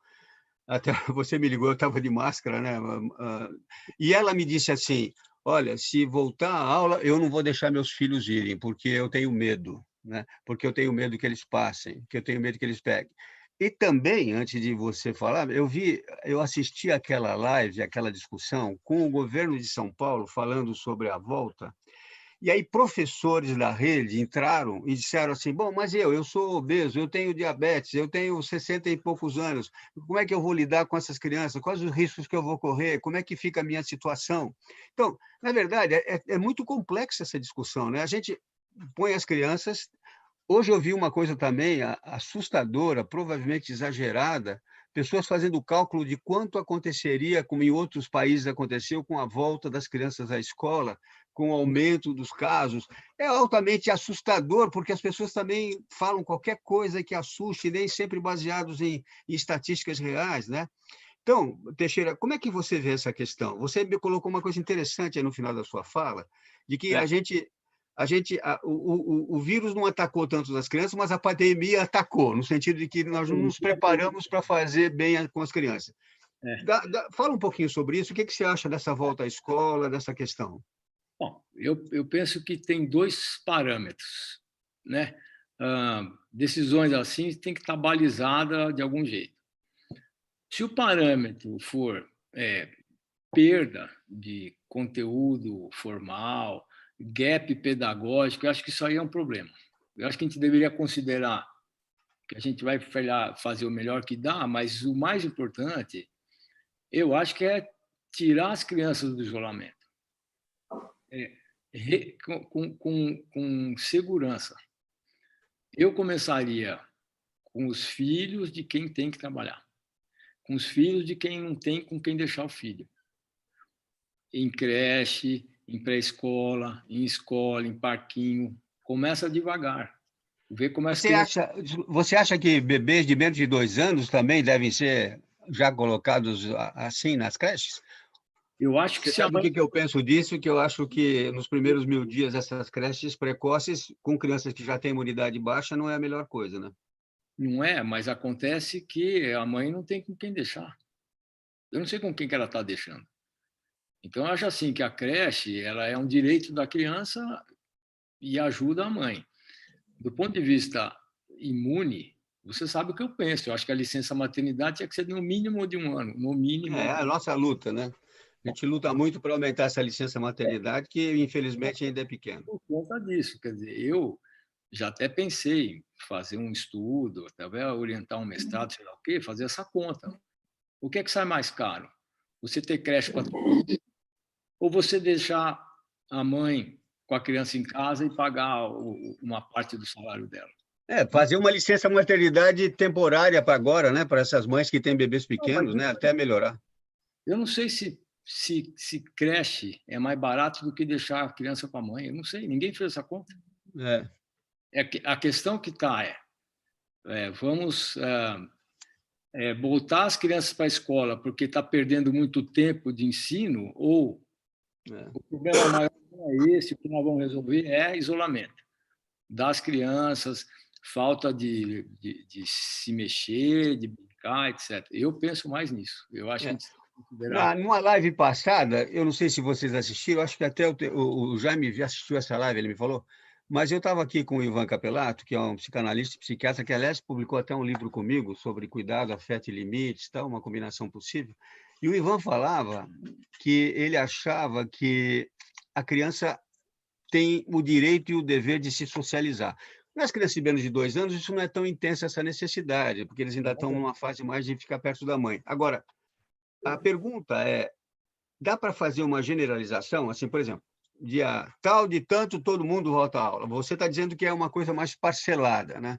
O Jaime, eu acho que também falou alguma coisa desse tipo. Tem até a relação custo-benefício e o risco, né? Nós estamos pensando em continuar essa discussão, porque a gente já fez muitas conversas com pessoas sobre isso. Parece que o grande problema hoje das famílias e da sociedade é quando é que o isolamento vai diminuir e quando é que as crianças voltam para a escola. É o que você falou, quer dizer, a pandemia chegou nesse momento. As pessoas estão há 4 meses, quase 3 meses e meio, isoladas, e as repercussões disso estão sendo muito grandes. Eu vi hoje um casal muito cansado por causa dessa história. Então, reafirmando o que eu já falei, quem é mais prejudicado com o isolamento é a criança. Claro. E o adulto tem resiliência. Bom, tem adulto que não é nada resiliente, mas, em geral, a pessoa adulta que adquiriu resiliência, né? Deixa eu perguntar para o Jaime. Ô, Jaime, essas estatísticas que a gente tem de outros países aí, principalmente a Itália, a França, parece que aconteceu isso, o Canadá, que quando as crianças saíram do isolamento e foram para a escola, houve um rebote, um novo pico. Você viu sobre isso? Você acha que isso pode acontecer aqui? Olha, poder pode, mas o que aconteceu nesses outros países que você falou? Eles acabaram com a escola, alguns voltaram um pouco atrás e depois, em seguida, volta. Não Exatamente, tem, também, infelizmente, não tem nenhum dado médico, técnico, que diz, não, a partir do dia tal pode reiniciar. A gente tem que arriscar e ver o que acontece. Você falou uma coisinha, até aproveitando, Martins, que tem um professor gordo, hipertenso, como que ele volta? Ora, ele deve receber um atestado médico para ser dispensado. Então, por isso, milhões de crianças não vão voltar às aulas por causa dele. Não é correto. Então, existe um risco zero não existe. Eu sempre digo, atravessar a rua também tem risco. Agora, então, fazer, como o Teixeira disse, começar com menos crianças, ficam distanciadas, começar com crianças pequenas, que têm o menor risco, e vamos em frente, né? Com muito cuidado, mas, como eu disse, cuidado sim, paranoia não. Senão o mundo não vai conseguir viver. É isso aí. Lembrando aquele filme que você colocou, inicial, que eu já conhecia, foi ótimo você ter trazido aqui, conseguido passar. Em 1918, o que aconteceu com as escolas foi que eles resolveram aprovar todo mundo, né? Eles consideraram aprovadas as pessoas, inclusive na universidade, e passaram de ano, né? Lembra disso? Sim. Essa foi uma coisa que até foi interessante. Aliás, isso só aconteceu na época da pandemia de 1918 e também aconteceu aqui em São Paulo, na Revolução de 32 também, né? Muita gente acabou sendo aprovado também pelo mesmo motivo. Seria a terceira vez que isso aconteceria. Você acha que pode acontecer isso aqui? A gente vai chegar um momento em que a gente abre, aí começa a pandemia de novo, começa a subir, aí a gente volta atrás de novo. Como é que a gente fala, Teixeira? Eu acho que não tem isso de passar de ano. Não passa nada, começa o ano de novo. O ano não começou. Estamos Se você começar aí em 2021 novamente, essa é a tua opinião? Estamos todos no sabático, né? Tá bom. Mas é sabático. Começa do zero, qual é o problema? Como é que nós vamos fazer com nossos alunos da Unicamp? Vamos fazer eles começarem de novo? Isso aí é outra coisa. Aí tem exame de residência, aí nós já estamos vendo. Resolver aí é fácil. Mas essas crianças estão tendo aulas online. Quer dizer, pode não ser o ideal, mas é muito longe do zero. Então, no fim, vai ter que aprovar a maioria dessas crianças, desde que elas mostrem que aproveitaram razoavelmente o que foi fornecido para elas em casa. Pode fazer avaliação de aproveitamento. Quem foi muito bem passa de ano, quem não foi, começa de novo. Eu não vejo problema nisso. As Uma pessoas pergunta também, uma pergunta geral para nós três aqui. Vou começar por você, Teixeira. A pessoa perguntou assim, objetivamente, ela deve ter um filho nessa idade. certo. Qual é a recomendação para usar máscara numa criança de 4 anos? 4 anos não é difícil ela usar máscara. Menor que Mas usa, né? Mas a máscara é protetora. A melhor coisa que apareceu nessa epidemia, além do álcool gel e o sabão, é a máscara, né? Eu E tenho cons- muitas crianças que eu consigo que elas usem bem. se conseguir que ela use a máscara é ótimo, mas acho que ela não consegue. Não, tem criança que consegue. Aliás, hoje eu vi 2 gêmeos de 3 anos, os dois com mascarados. É que depende da criança, e depende da família também. O que você acha, Jaime? Olha, realmente, eu acho que aí é individual, né? Mas eu acho que a partir dos 2 anos, antes dos 2, nem pensar, mas a partir dos 2 anos, as crianças podem usar máscara, desde que sejam treinadas com jeitinho, levam um pouco na brincadeira, né? Eu acho que a maioria vai acabar usando. E não precisa usar o tempo todo, é só em certas circunstâncias. Isso sim. Isso Não, e sim. outra coisa importante, né, que eu acho que é nessa linha que vocês estão falando. Eu andei vendo crianças usando o face shield, né, sem máscara, e brincando, né, com face shield para criança, e felizes da vida. E outra coisa importante, mais importante do que pensar na máscara com criança de menos de 2 ou 3 anos, ou 4, é evitar levar as crianças para lugares de aglomeração, evitar ir para shopping, evitar ir para supermercado, evitar ir em lugares que tenha muita gente, que é o risco grande, né? Porque mesmo crianças pequenas que conseguem ficar com a máscara, mas elas põem a mão na boca, elas põem a mão na máscara, elas puxam a máscara, elas levantam, elas se contaminam. O que a gente tem pedido para as pessoas é que não leve seus filhos para o supermercado, a não ser que não tenha nenhum jeito. Não leve seus filhos para lugares onde tem aglomeração. Paciência, aguenta um pouquinho até passar essa fase. A gente viu lá em São Paulo e aqui em Campinas também, abriu o shopping, lotou, né?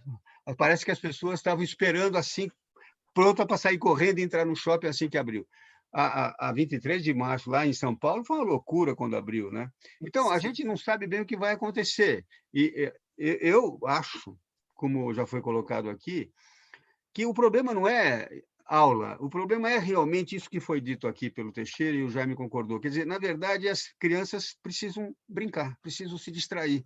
Agora, é impossível você pedir para uma criança não abraçar um coleguinha, é impossível pedir para uma criança não pegar a máscara da outra, é impossível ela não pôr a mão na boca com a máscara. E as escolas têm condições de fazer isso com as crianças? Os professores perguntam, eu que vou tentar ver se as crianças não estão se abraçando? Não são eles não vão conseguir. Então, Não. essas coisas todas estão em dúvida, a gente não sabe bem o que vai acontecer, né? E outra coisa também, agora para o Jaime, né? O Teixeira também falou um pouco disso, eu já falei de ivermectina em outro lugar. A pergunta é aquela assim, existe risco de tomar ivermectina como preventivo? A gente usava para piolho, né, Jaime? Né? Como vermífugo, né? A reação colateral. O que você acha? Tem risco? Olha, posso falar? Deixa ele falar, Jaime, fala já, peraí. Fala, Jaime. Isso. Hein? Jaime está sem som, eu acho. Não, Está com som, Jaime? Tá. Eu tenho, mas deixa o Teixeira falar. Fala, Teixeira, fala. Olha, a ivermectina, recentemente o pessoal começou a usar para piolho, sarna, né? Mas originalmente era um vermífugo e antiparasitário de gado, né? Então, a primeira vez que eu usei ivermectina foi para tratar uma coisa específica, que é microfilariose. Que se usa muito na África, né? Eu estava na Amazônia, eu nunca tinha visto ivermectina suspensão. Não se pode usar em menor de 5 anos. Gestantes também de jeito nenhum. E tem efeito colateral, né? Pode dar cefaleia, pode dar dor abdominal, etc. e tal. Esses usos para piolho, para carrapato, eu nunca usei. Não precisa. É tópico, você trata tópico. Você trata piolho como chama? Permetrina, pente fino, resolve, né? Para que vai dar um remédio? Mas passa um pouquinho de vaselina antes, né? Para passar o pente fino, né? Por que vai viorar um medicamento que é sistêmico para matar um bicho que está aqui na pele? Eu acho isso uma coisa meio louca, mas, enfim, conseguiram vender para o ser humano um remédio que era só de bicho. Tudo bem, vamos lá, né? Tá bom. Já. Martins, só voltando um pouquinho ao que você disse, aquelas crianças pequenas, se elas forem todas crianças de baixo risco, pela idade e pelos antecedentes, elas podem se abraçar. Não precisa evitar. O que não evitar é o contato com crianças maiores. Isso sim, aí pode trazer perigo. Mas aquelas crianças de risco baixíssimo, não faz mal que se abracem. Agora, você tomar cuidado e evitar os contactos com outras pessoas que são mais perigosas. Voltando à ivermectina, realmente ela é utilizada para vermes, por isso ela chama iverme, né? E não tem nenhuma garantia que ela atue, mas, olha, é aquilo que eu disse no começo, isso faz parte do ser humano. Nós estamos todos procurando um remedinho mágico. Certamente, perca as esperanças, não é ivermectina. Então, acho que isso do remédio mágico é aquilo que a gente fala de vez em quando, e aqui nas várias lives a gente descobriu e discutiu muito. Mesmo com todas as dúvidas, as pessoas ficam precisando de uma mágica, de um medicamento que dê a eles segurança e a sensação de que eles estão fazendo algo, né? E não ficar torcendo ou rezando para não morrer. É muito complicado. A gente está num momento, uma situação muito difícil. Aliás, você me disse uma coisa, o Teixeira, em off, você me disse em particular, mas eu vou repetir em público aqui, se você deixar. Não tem segredo. Falando da ivermectina, você falou assim para mim, olha, eu não uso, mas eu não critico quem quiser usar. Não foi o que você falou? Isso. Você falou isso para mim. Claro que é verdade. Né? Porque você... Mas Agora, eu vou te falar a verdade. Eu confesso, eu falei isso já numa live aqui, e a Magda, diretora do Instituto da Criança da USP, me falou também que fez a mesma coisa. Eu dei para o meu filho, que trabalha na Unicamp, que começou com sintomas, e eu dei 3 comprimidos para ele. A Magda falou, eu também dei para minha filha, que também é uma professora e uma pesquisadora. Ou seja, é difícil condenar as pessoas num momento de tanta dor e tanta dificuldade e tanto medo. Se vai funcionar ou não, nós não temos prova, mas... Né? Agora, a reação colateral que a gente vê, dor de cabeça, cefaleia, náusea, dos medicamentos de uma modo geral, mas a gente não recomenda que seja dito em público que tem que se usar. Mas a verdade, e para ser honesto, é essa que algumas pessoas estão fazendo. Aliás, o Alfredo, lá do Hospital Centro Médico, numa live que eu fiz aqui com ele, você viu? Não. Ele falou que no Centro Médico eles tinham um pacote que eles utilizavam uma maneira de tratar que incluía algumas medicações desse tipo. Eles só não davam a cloroquina, né? Aliás, o Jaime mostrou naquele vídeo, eu já sabia disso, interessante, né, Jaime? Que em 1918 a 1920, a única medicação que eles usavam era quinino, né? Que tem a ver com a cloroquina, né? Interessante isso, é impressionante como aquela coisa de 18 é parecida, né? E eles usavam o quinino, né? Que era o único remédio que eles tinham na época, que é uma cloroquina menos purificada na época, né? É uma coisa... Por isso, esse vídeo de 1918, a pergunta que eu tenho angustiada, a gente não vai ver isso, mas será que daqui a 100 anos vai ter outra epidemia de um vírus parecido, eles vão mostrar a nossa epidemia de hoje? Olha aí, porque você falou, a tua proposta era assim, aprendemos alguma coisa nova, não foi? Essa era a tua proposta, nós aprendemos alguma coisa ou não? Porque na época de 1918 não tinha UTI, não tinha respiradores, não tinha intubação traqueal, não tinha antibiótico, né? Eles só tinham quinino, eles davam quinino, que é o que eles tinham, né? Não tinha oxigênio. Não tinha oxigênio, isso mesmo. Não tinha antibiótico, né? Não tinha antibiótico, né? É um negócio que é muito sério, né? Que a gente realmente tem que levar na história isso, né? Para entender como é que a vida continua e como é que as coisas vão andando. Então, a resposta à ivermectina está aí. Outra pergunta.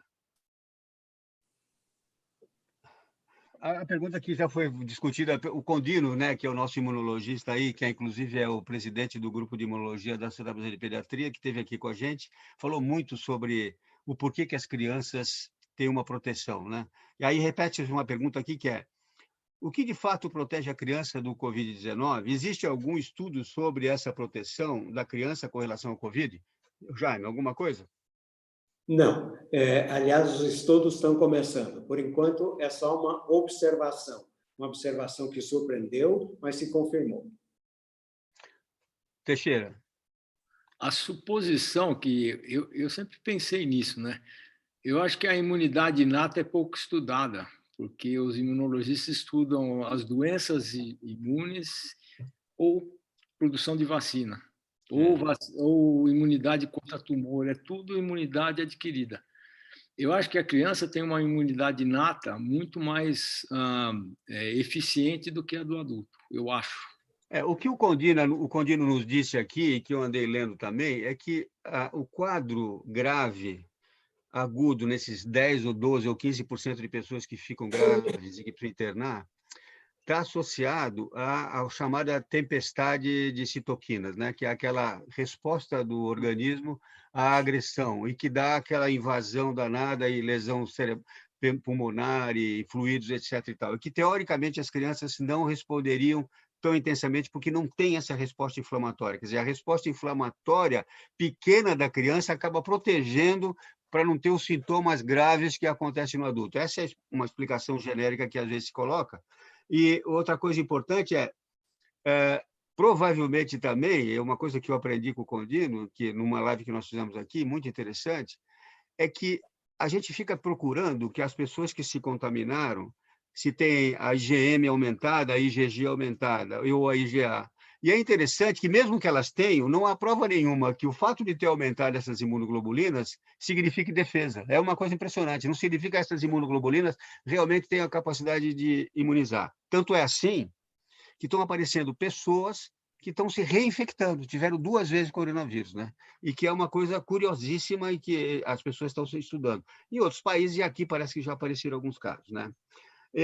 E aí, nessa linha, queria pegar uma pergunta aqui também nesse sentido, que é a famosa imunidade de rebanho, né? Que é a grande discussão, né?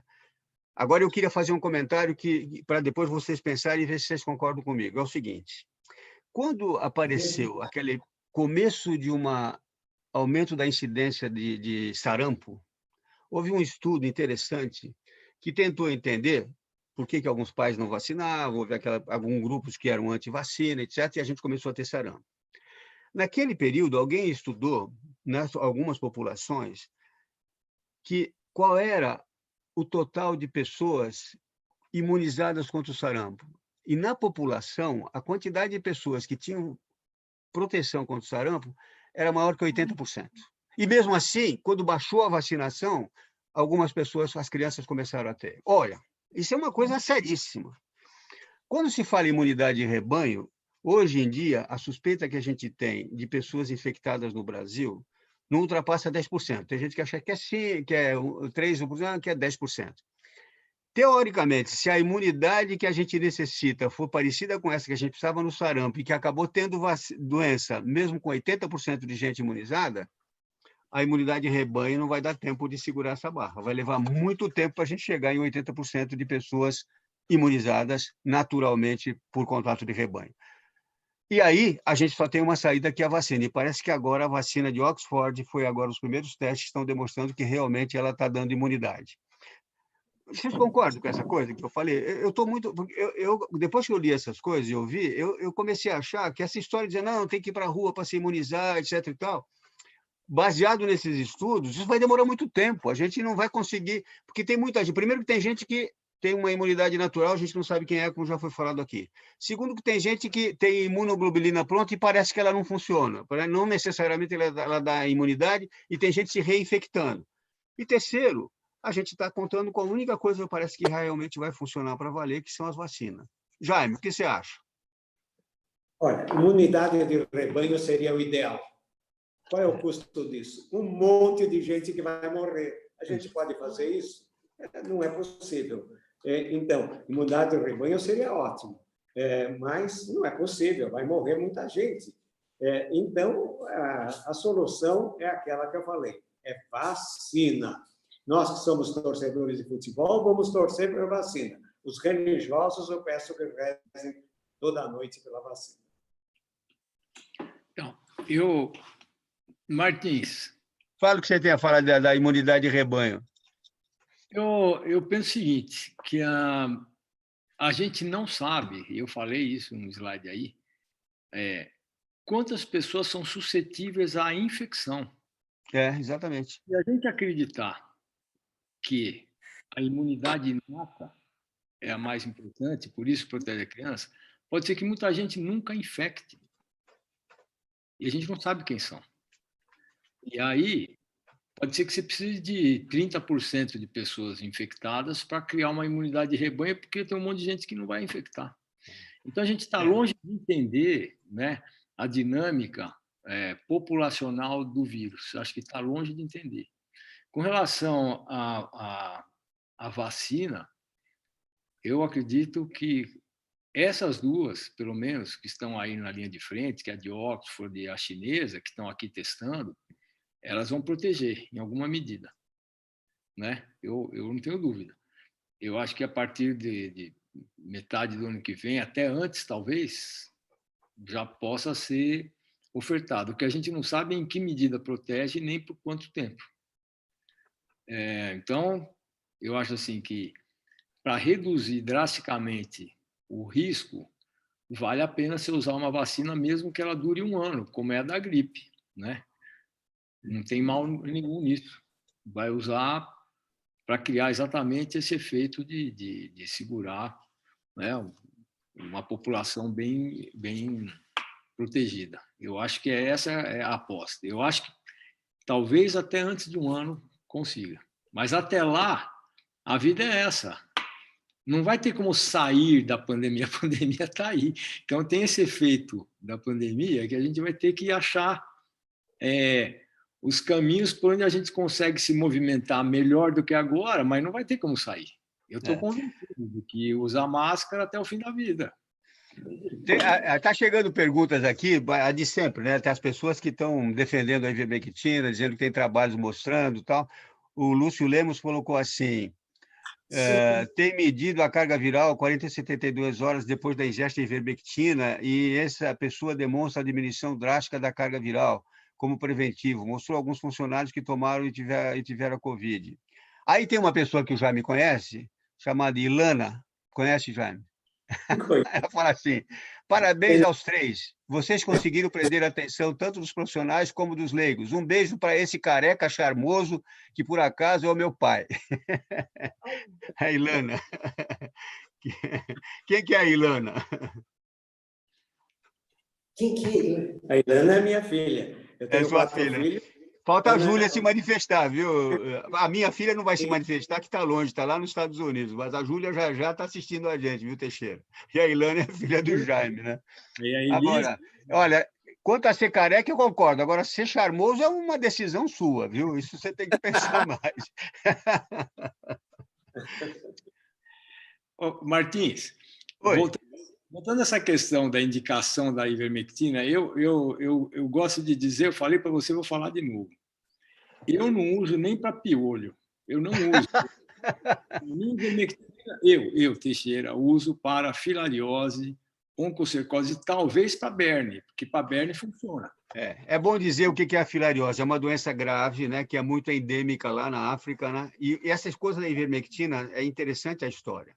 Que como eles usam muito ivermectina lá para combater a filariose, começaram a achar que na África tinha menor incidência porque se usava ivermectina. Você sabe dessa história, né? Aí que começou essa história da ivermectina por causa da filariose, que é uma doença grave, microfilariose, etc. Aqui no Brasil, só no Amazonas tem, né? Aqui... Agora, eu acho que as pessoas que indicam os medicamentos, eu não tenho nada contra. Eu acho assim que essa discussão é que está fora de esquadro. A conduta do médico é a conduta do médico. O paciente tem que confiar no médico. Foi o que nós vimos em outras... Vimos aqui em outras lives, quando um médico coloca essas coisas, né? O médico fala: olha, eu estou lá diante de uma criança de 12 anos, muito mal, com diagnóstico de Covid-19, com a família do lado, E eu digo para ela, olha, eu só vou dar dexametasona e vou heparinizar se o dímero estiver alto. E aí a mãe pergunta para ele, doutor, o senhor não vai dar aquele remédio que é perigoso, que diz que mata, mas que pode salvar meu filho? É uma situação complexa, né? Eu acho que Mas nós vivemos isso nessa muito. situação, É? não daria. Eu, nessa situação, não daria. Você não daria. Eu vou seguir Mas, protocolo. mas alguns médicos acabam decidindo dar, né? Quer dizer, essa é a grande discussão, né? Não Essa tem liberdade do médico fazer isso. quem achar que deve dar, dá. É. Eu não tenho Eu nada me lembro contra. que o Jaime, quando ele viu esse quadro, quando ele viu no nosso grupo essa discussão, ele também se pronunciou dessa maneira como você, né, Jaime? Você falou que não estava de acordo com um ataque tão grande naquela criança. Lembra disso? Lembra, Sim, Jaime? lembro. Olha, Martins, o que a gente já esperava, né? Que perguntas e dúvidas e esperanças, falsas esperanças desse tipo. É mentira aquilo que ela falou? Não, não é mentira. Só que ela falou muito bem. Olha, teve uma experiência, uma pesquisa que mostra que diminui um pouco, ou o vírus desaparece mais depressa. Agora, isso tem valor prático? Quem disse que isso tem valor prático? Então, deixa rapidamente, aliás, Teixeira, fiquei emocionado, né? Agradeço as suas referências e a lembrança do soro oral, que foi muito bacana. Então, deixa, então, aproveitando isso, dizer rapidamente que eu trabalhava na Clínica Infantil de Ipiranga, o diretor clínico, talvez o maior pediatra brasileiro de todos os tempos, Augusto de Matos, e então a diarreia era a principal causa de morte das crianças brasileiras até 1 ano de idade. Então, a diarreia era infecciosa. Eu resolvi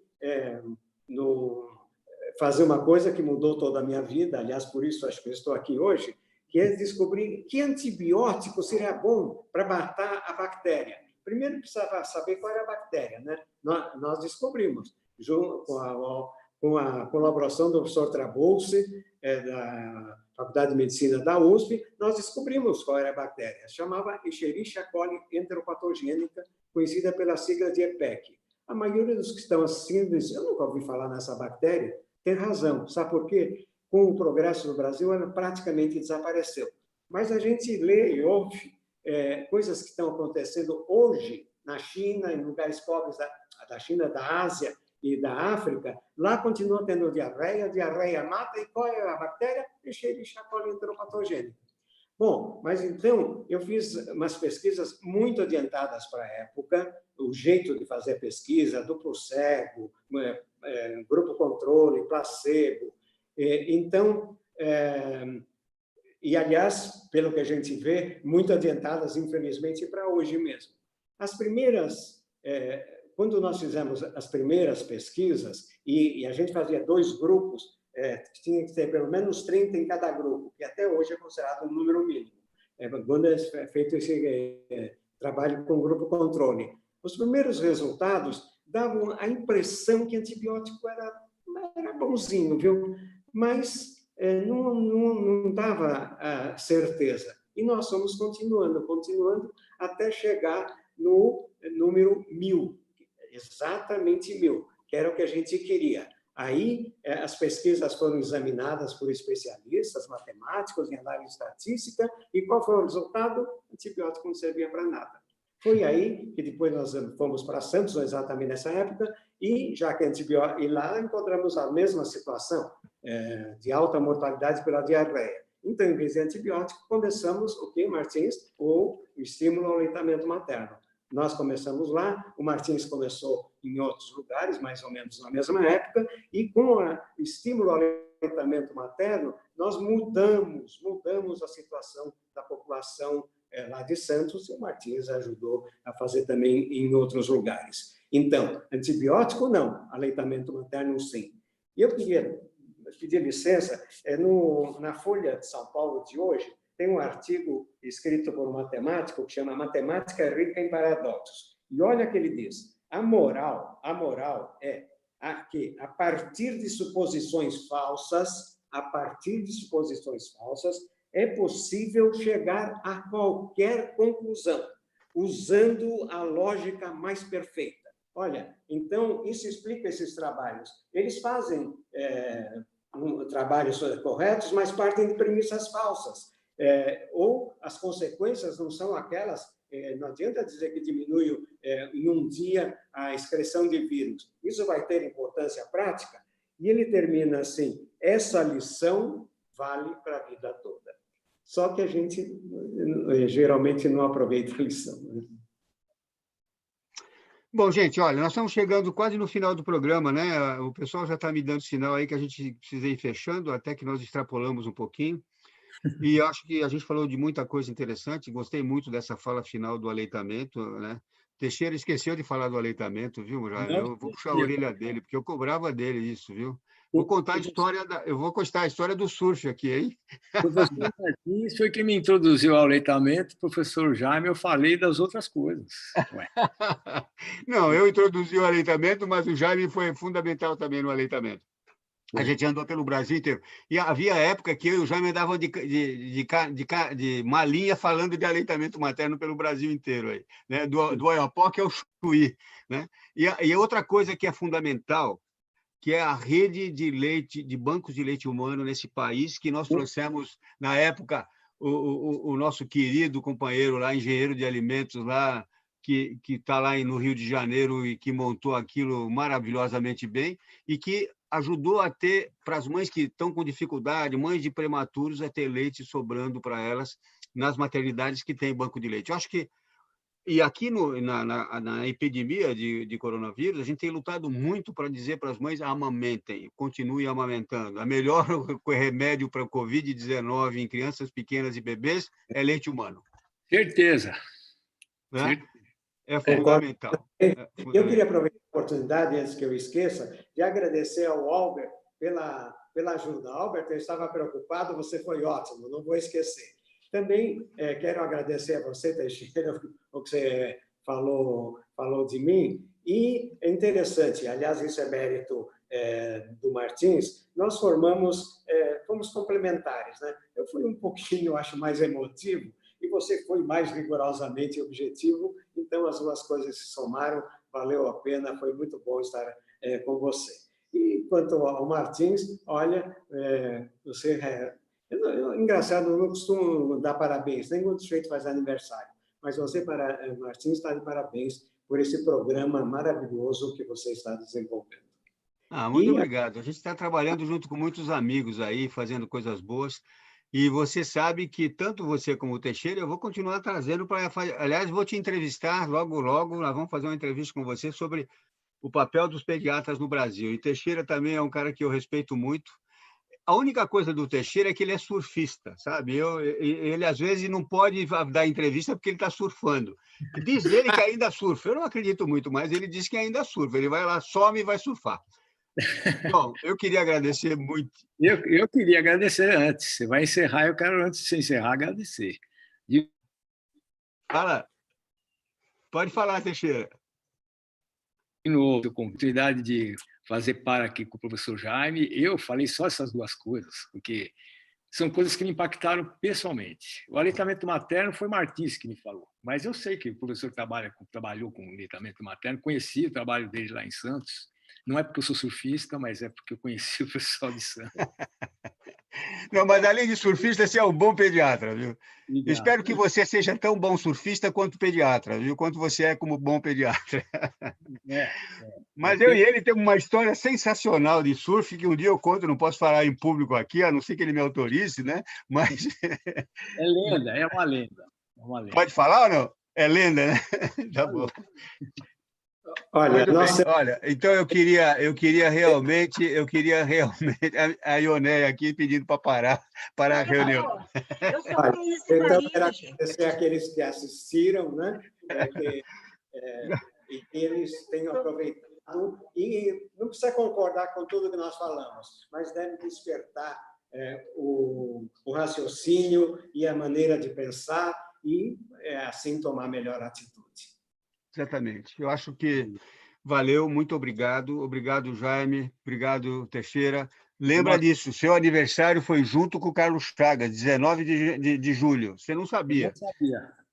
Um homem fundamental na pandemia de... Hein?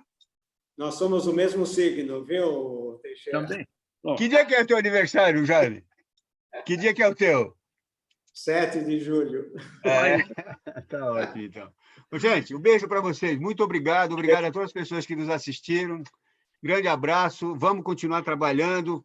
Semana que vem tem mais. A gente vai dizer para vocês o que nós vamos fazer. Nós estamos pensando em fazer um programa logo, logo sobre pandemia, o pós-pandemia e o novo normal. Vamos discutir como vai ser essa vida no futuro. Grande abraço para vocês, gente. Beijo, muito obrigado.